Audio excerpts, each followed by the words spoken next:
All right, guys. So I'm going to show you how you can log into your CAS account to make sure you can give the assessment later on this month. So you're going to go to cas.org, and then you're going to look for this green box that says Test Administrator Interface for all online tests. You're going to log into here. You're going to put your CVUSD account email. And if you've never logged in before, you're going to request a new password, and it's going to be sent to your email. And then you're going to follow the instructions from the email. Once you figure all that out, you are going to log in, and it's going to take you to this interface. Do not worry about these two, what you see here. I will explain this.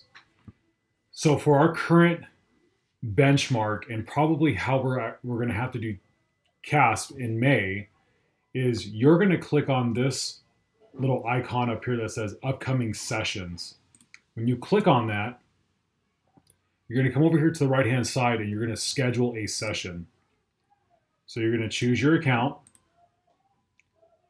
click go ahead and pick your date. So I'm going to do one that starts now for today's demonstration and ends on the 13th. And then I'm going to hit next. I'm going to try to do an English one. You don't see the real test here because we're not in our window yet, but you will see the assessment blocks, which is going to be right here. And I said I was going to do English, I'll do high school, and then I will do ELA read informational text. So I picked one. Don't worry about this reminder, just hit OK. I'm going to do this one where it's going to be ELA example.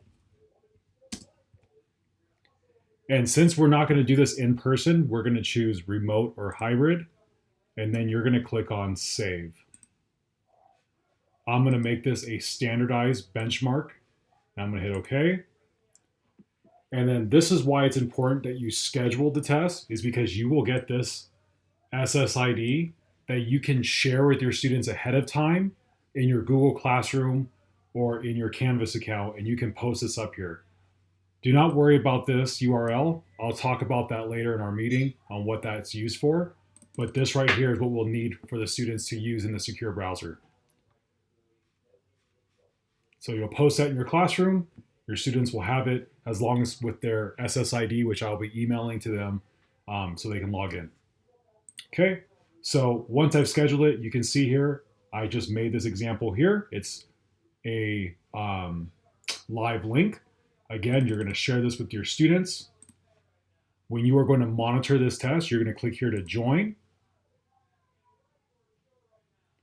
And for many of us, we recognize this interface throughout the test. So what you're going to see is something new, which is you're going to have to click here to I agree because you're going to have to use your webcam and allow to use your mic. So you click here, I agree, you hit allow, you have to come up here to show I allow.